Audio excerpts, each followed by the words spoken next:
When I was 30, I taught in art school for one semester as an exception, and I learned a really valuable lesson about inspiring a younger generation. What I thought was inspiring wasn't inspiring at all. It was actually the opposite. So here's what I do different now.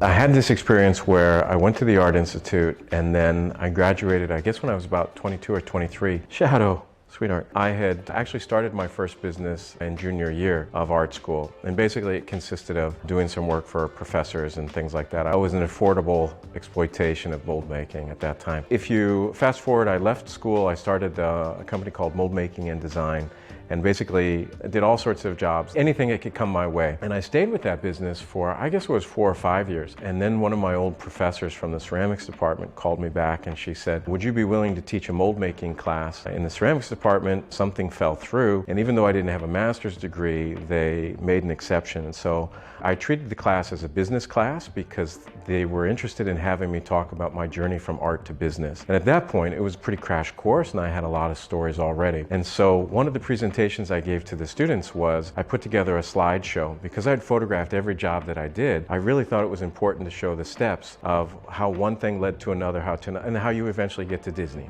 right? There were pieces missing. Slides before PowerPoint, I gave this show, and in the class we had 12 or 14 people, and after giving this presentation and talking about each job, I asked this young architect what he thought of the slideshow. And he said, well, that was, how do I say it? He said, that was a biography of failure. And I was like, oh crap. I didn't feel like a failure. I felt like I emphasized too much of the struggle, of the journey, instead of being what I thought was encouraging someone to watch out for all these sand traps that I hit, that is like, oh, this happened, watch out, this happened, watch out. But it came across just the opposite. And it made me realize that even to this day, other young people ask older people for advice. Sometimes the older person is just saying, oh, here's what's going to happen. You work with the city, they're going to shit on you, and you do this, and you're going to shit on you.